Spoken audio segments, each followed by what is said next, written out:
दोस्तों आगे बढ़ने से पहले आप एक सवाल का जवाब दें। ये आपके सामने सवाल है लाडली बेटी स्कीम से रिलेटेड। चलो एक्सपेक्ट कर सकते हैं ऐसे ही सवाल आपको पूछा जाएगा। चलिए बात करते हैं। Which of the following statement are correct या फिर is correct regarding the Ladli Beti scheme. Ladli Beti scheme के रिगार्डिंग कौन सी स्टेटमेंट करेक्ट बतानी है।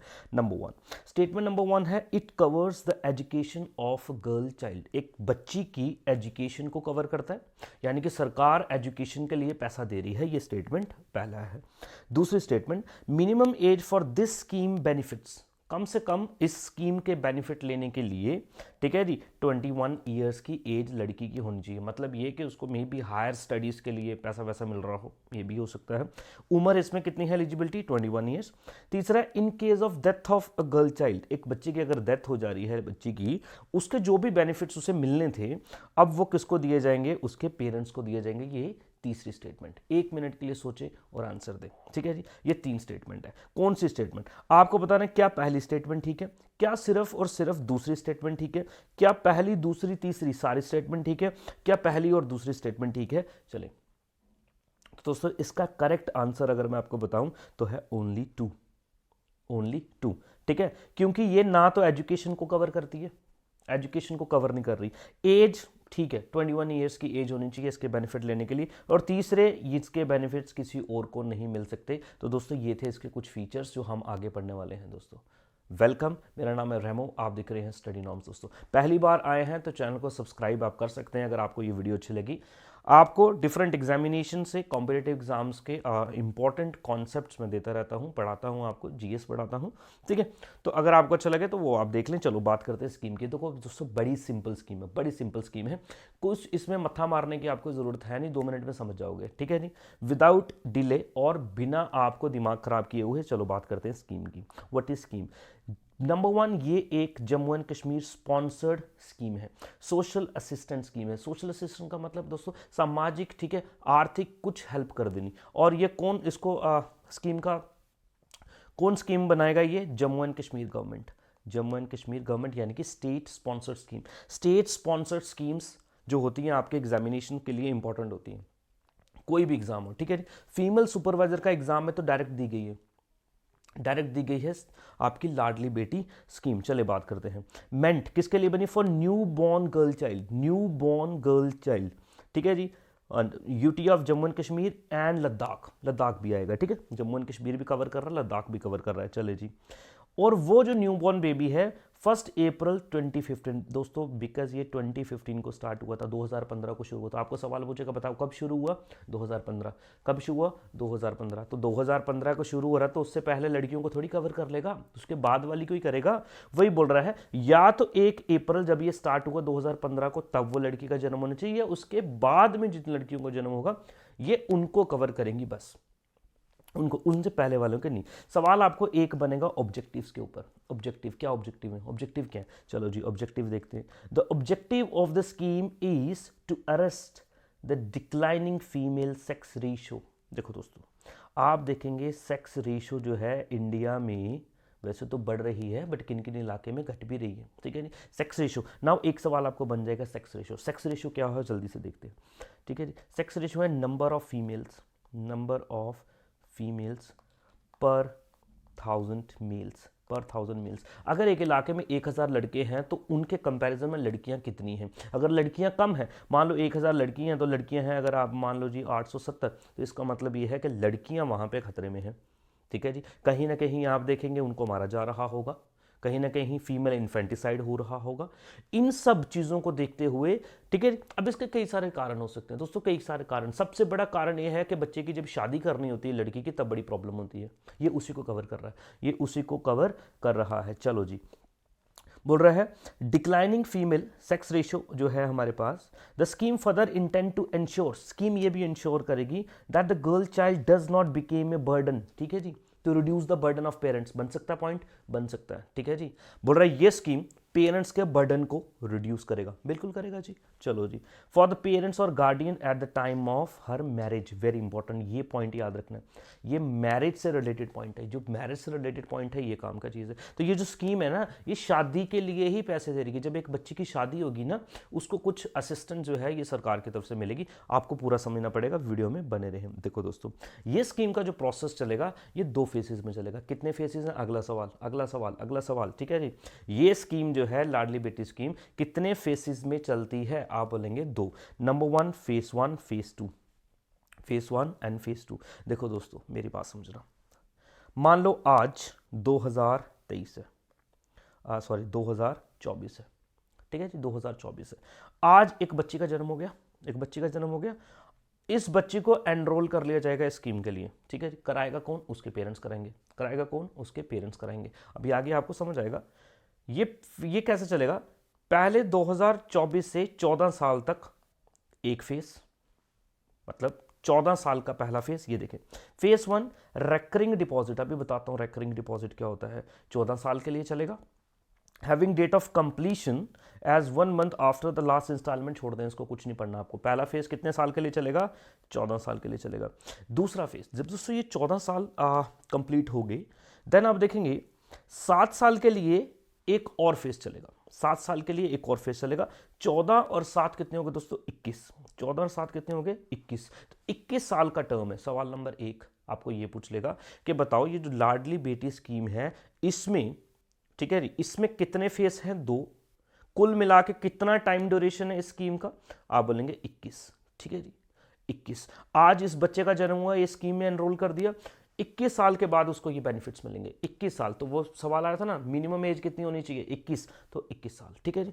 पहला फेज, दूसरा फेज। अब यहां पे देखो क्या बोलता है, बोल रहा है पहले चलेंगे रेकरिंग डिपॉजिट फॉर 14 ईयर्स, बाद में चलेगा cumulative term deposit for 7 year. दोस्तों बड़े ध्यान से समझना, इकोनॉमी का कॉन्सेप्ट है, यहां से भी आपको पूछ सकता है सवाल। देखो जितने भी डिपॉजिट होते हैं ना बैंक में, आप बैंक में खाता खिलाते हैं ना, खाता खिलाते हो बैंक में, वो 2 तरीके के हो सकते हैं। वो 2 तरीके के हो सकते हैं। एक तो हो गया टर्म डिपॉजिट, एक तो हो गया टर्म डिपॉजिट, और एक होता है टाइम डिपॉजिट। एक होता है टर्म डिपॉजिट, एक होता है टाइम डिपॉजिट, ठीक है जी। टाइम डिपॉजिट का मतलब देखो क्या हो जाएगा, ठीक है, सॉरी टाइम डिपॉजिट नहीं, इसको आप रख दें डिमांड डिपॉजिट, इसको आप रख दें demand deposit. Term deposit, demand. Demand deposit का मतलब अब जब भी जाएं पैसा निकालें, जब भी पैसा डालें, ठीक है। इसमें होता है सेविंग अकाउंट, जो इंडिविजुअल्स जो नॉर्मल हमारा होता है। दूसरा होता है कनकरेंट अकाउंट, दूसरा होता है कनकरेंट अकाउंट। ये बिजनेसेस नहीं होती, जिनकी दुकानें होती हैं ना, वो इसको करते हैं। वो रोज रोज जो भी पैसा बनता है बैंक में डालते हैं, जब जरूरत पड़ती निकालते। जब भी पैसा डालो, जब भी निकालो। डिमांड, आपके डिमांड पे पैसा आप निकाल सकते हो। दूसरी ओर होता है दोस्तों टर्म डिपॉजिट। आपने एफडी का नाम सुना? एफडी, एफडी क्या होता है जी? 5 साल की एफडी कराई है भाई, आज पैसा डाल दिया, 5 साल के बाद ही निकालोगे उसको, वो 5 साल के बाद ही निकलेगा। और पहले निकालोगे तो फिर आपको डिफरेंट फाइन्स और पेनल्टीज चार्जेस देने पड़ेंगे। तो जब एक टर्म के बाद ही पैसा निकाल सकते हो उसको बोलते हैं टर्म डिपॉजिट, एक टर्म के बाद, ठीक है। अब टर्म के डिपॉजिट आप देखेंगे यहां पे क्या आएगा, रेकरिंग डिपॉजिट। इसमें 2 तरीके के डिपॉजिट होते हैं, रेकरिंग डिपॉजिट और एक होता है फिक्स्ड डिपॉजिट, एक होता है फिक्स्ड डिपॉजिट। फिक्स डिपॉजिट आपको पता है भाई, आज पैसा जमा कर दिया इतने साल के लिए, उस टाइम के बाद निकलेगा। अगला समझे रेकरिंग डिपॉजिट। दोस्तों रेकरिंग डिपॉजिट अगर मैं आपको देसी भाषा में बताऊं, रेकरिंग डिपॉजिट होता है आपका आप किस्त लगाते हैं ना, जैसे किस्त, या फिर हम जैसे बोलते हैं कमेटी, कमेटी डालते नहीं। कमेटी कैसे होती है? फॉर एग्जांपल आप किसी कमेटी में एनरोल हो गए, आपको पता है 1 साल की कमेटी है, आपको पता है 1 साल की कमेटी है, तो 1 साल की कमेटी है, तो वो आप देखेंगे 1 साल के लिए पैसे दोगे, मान लो 1000 रुपये की कमेटी, तो 1 साल तक 1000 रुपये दोगे, और 1 साल जब हो जाएगा उसके बाद में 12000 रुपये आपको मिल जाएंगे। यही होता है। यानी कि पैसा कब मिलना है? पैसा भी एक टाइम के बाद ही मिलेगा, एक टर्म के बाद ही मिलेगा। तो यहां पे रेकरिंग डिपॉजिट का मतलब वो होता है, ये रेकरिंग डिपॉजिट का मतलब होता है कि बैंक में रेगुलर बेसिस पे पैसा जाएगा, रेगुलर बेसिस पे पैसा जाएगा, हर महीने एक फिक्स अमाउंट जाएगी, हर महीने एक फिक्स अमाउंट जाएगी, ठीक है जी। आप जैसे कमेटी अपने मोहल्ले में डालते हैं, वैसी कमेटी आपको बैंक के साथ डालनी है, इसको रेकरिंग डिपॉजिट बोलते हैं। मैं 12 महीने के लिए रेकरिंग डिपॉजिट खोलूंगा और 12 महीने उसमें 1000 रुपये डालूंगा, 12000 मेरे को मिल जाएगा, 12000 विद इंटरेस्ट। ये होता है रेकरिंग डिपॉजिट। रेकरिंग डिपॉजिट यहां पे देखो फेज 1 में क्या चल रहा है, रेकरिंग डिपॉजिट चल रहा है। कितने टाइम के लिए? 14 साल के लिए। आपको बोलेगा 14 साल के लिए कौन से डिपॉजिट में पैसा जाएगा? रेकरिंग डिपॉजिट में पैसा जाएगा, यानी कि सरकार आप देखेंगे 14 साल तक लगातार पैसा इसमें डालेगी, 14 साल तक लगातार इसमें पैसा डालेगी। और देन ये 14 साल होने के बाद में मिलेगा नहीं, देन सरकार वो पूरा का पूरा पैसा लेगी और उसको एक टर्म डिपॉजिट में डाल देगी, समझ लें कि आप फिक्स डिपॉजिट में डाल देगी अगले 7 साल के लिए। ठीक है जी। अब यहाँ पे बोल रहे हैं जो पहला फेस है ना, सरकार ने पैसा डालना ना, तो महीने महीने डालेगा, रेकरिंग डिपॉजिट महीने महीने होगा। कितनी मंथली कंट्रीब्यूशन होगी? 1000। वेरी वेरी इंपॉर्टेंट दोस्तों, very very important, very very important. ठीक है, अब मेरी बात समझिए। एक देखो कितने साल है? 14 साल। हर एक महीने में कितना पैसा डाला जाएगा? 1000। 12 महीने में कितना हो जाएगा? तो आप बोलोगे सर 12000। ठीक है जी, 12000। तो अगर आप इस 12 को 14 के साथ गुना कर दोगे, ठीक है जी, तो आप देखोगे लगभग 1,68,000 रुपीज़ बनेंगे, 1,68,000 रुपीज़ बनेंगे। तो क्या आपको 1,68,000 रुपीज़ मिलेंगे? नहीं। 14 साल तो गवर्नमेंट ने जो पैसा जमा किया था इस बच्ची के अकाउंट में 1,68,000 हो गए। अब ये पूरा का पूरा पैसा उठाया जाएगा, अगले 7 साल के लिए और लगा दिया जाएगा, अगले 7 साल के लिए। तो कुल मिला के बच्चे को जो पैसा मिलना है ना, वो हम देखते हैं अभी आगे कितना। ठीक है, ध्यान से आप बने रहे वीडियो में, बने रहे। पहला हो गया, कितने फेस हैं? 2। पहले 14 साल का, 14 साल में रेकरिंग डिपॉजिट चलेगा, 1000 1000 1000 सरकार डालेगी, और 14 साल होने के बाद 7 साल और चलेगा, 7 साल और चलेगा। फिर उसमें रेकरिंग डिपॉजिट नहीं होगी, फिर उसमें फिक्स डिपॉजिट हो जाएगा। अब फिक्स डिपॉजिट करोगे तो बैंक इंटरेस्ट भी तो मिलता है। ठीक है जी, चलो जी। अब अगला सवाल है एलिजिबिलिटी। क्या कोई भी लाडली बेटी स्कीम का बेनिफिट ले सकता है? क्या कोई भी ले सकता है? नहीं ले सकता, कोई ना कोई एलिजिबिलिटी होती है ना। अब ये उन लोगों के लिए जो गरीब है, जो गरीब लोग हैं। ठीक है, अब वो क्या एलिजिबिलिटी है, आइए देख लेते हैं। नंबर 1, आपको दो एलिजिबिलिटी हैं। एक तो उम्र की एलिजिबिलिटी, ठीक है जी, ये वो ही उसको बेनिफिट मिलेगा जो अप्रैल 2015 के बाद या उसी डेट को पैदा हुआ होगा बच्चा। बच्चा मतलब बच्ची, गर्ल चाइल्ड। ठीक है जी, 2015 के बाद वाले, 2015 से पहले वाले नहीं। ठीक है जी, चलो जी। Whose application completed in respected, चलो इसको छोड़ दें आप। ठीक है, चलो अगला बोल रहा है, दूसरी बात चलेंगे इनकम की। मान लो जिस बंदे की 1 लाख रुपए कमा रहा है, जो बंदा जिसके पापा 1 लाख रुपए कमा रहा है, क्या उसकी बेटी को ये पैसा मिलेगा? बिल्कुल भी नहीं मिलेगा। यहां पे देखो क्या बोलता है, income of the parents, very important. Girl parents income, और इनकम कौन सी? एनुअल, ये पेरेंट्स इनकम है। ठीक है, पूरी दोनों को मिला के। ठीक है, शुड बी लेस देन और from all the sources, from all the sources. मान लो किसी की बंदे की नौकरी नहीं है लेकिन अच्छी खासी ज़मीनें हैं, तो वहाँ से भी तो पैसा बनेगा। अच्छी खासी रेंटल एरिया है, इनके पास दुकानें किराए पे लगाई हुई हैं, वहाँ से तो पैसा बनेगा। वो नहीं होना चाहिए। पूरा जितने भी सोर्सेज हैं सबको अगर मिला लेना तो 75,000 रुपये से ज़्यादा पैसा नहीं होना चाहिए। 75,000 से ज़्यादा फैमिली इनकम नहीं होनी चाहिए, 75,000 से ज़्यादा। यानी कि आप ये बोल सकते हैं कि ये वो लोग हैं जो बिल्कुल गरीब लोग होंगे, या बीपीएल लोग जो होंगे, बिलो पॉवर्टी लाइन लोग होंगे। कितनी उम्र? 75, सॉरी कितनी इनकम? 75,000। मंथली या एनुअली? Annually, annually. बाप की या माँ की? दोनों की मिला के। सर नौकरी से, सारे के सारे सोर्सेज से। ठीक है, तो इनकम 75,000 एनुअली से ज़्यादा नहीं होनी चाहिए, उससे कम होनी चाहिए। और बच्चा जो है अप्रैल 2015 के बाद वाले ही इसमें एनरोल हो सकते हैं। ठीक है जी, नाउ समझते हैं फीचर, 1 बाय 1 पूरा प्रोसेस समझेंगे, पूरा का पूरा प्रोसेस समझेंगे। ठीक है जी, चलो जी।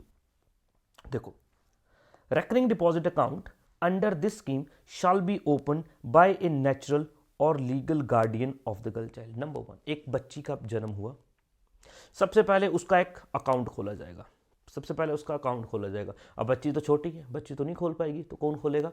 जो उसके पेरेंट्स होंगे, जो उसके पेरेंट्स होंगे। चलो जी, खाता खोल लिया, खाता खोल लिया। चलो जी, ए contribution of 1000 per month will be made by Jammu and Kashmir government. 1,000 रुपये उसमें जाएंगे। From the birth of girl child account, opening date for next 14 years, अगले 14 साल तक 1,000 रुपये जाएंगे। जो कुल मिला के 14 साल में कितने बनेंगे? 1,68,000, 1,68,000। ठीक है जी। अगला, no credits other than the monthly contribution of 1000 by Jammu and Kashmir government is allowed in phase 1 RD recurring deposit। बोल रहे 1000 से बस वो 1000 ही जाएगा, उसके बाद कोई और पैसा उसमें नहीं जाना है। After the maturity of phase 1 का मेच्योरिटी हो गया, कितने टाइम का मेच्योरिटी है फेज 1? 14 साल का, ठीक है जी।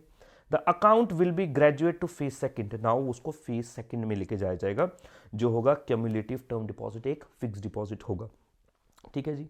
No partial draws for closure will be allowed under any circumstance during any phase. Very important point.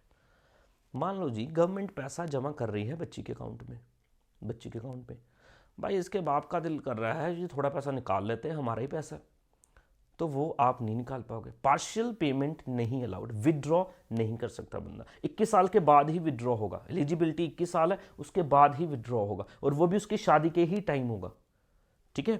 चलो जी, maturity benefits under the scheme will be paid to the beneficiary on completion of 21 years. Very very important, completion of 21 years. कितना amount मिलेगा 21 year के बाद में? 6,50,000। It's a handsome amount.